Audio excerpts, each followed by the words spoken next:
In my lifetime, I don't think I've seen a player quite like Paul Pogba. For his physique, being 6'3" and being able to glide past players as if he were 5 inches shorter is ridiculous. The abilities that Paul Pogba possessed were unnatural for a man that tall. Unfortunately for Paul Pogba, his career had not gone quite the way many of us believed it would have when we first set our eyes on him.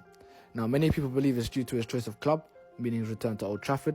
Many believe it's his own desire of not wanting to work hard enough, and others are believed to think it's his own personal surroundings that were at fault. His brave move to Juventus allowed us to see a player on the rise to being the best midfielder in the world, and some may even argue the best we've ever seen.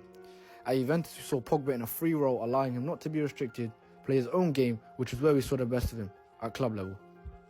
However, in 2016, we saw Paul Pogba return to Manchester United in a world record fee, which made him the face of that team.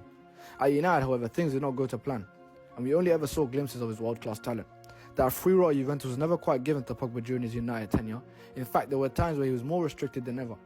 The opinion that Paul Pogba was a failure at United is still a discussion to this day, and one where many different factors are argued back and forth.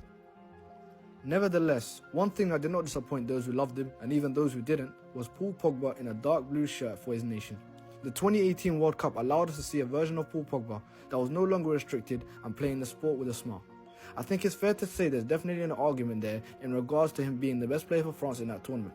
However, where there isn't an argument is Paul Pogba in the 2021 Euros, where we saw the best version of him and on course to win the player of the tournament had it not been for France's shock exit in the round of 16. 3 years later from the Euros, the unfortunate news was released that Paul Pogba had been banned for 4 years from football.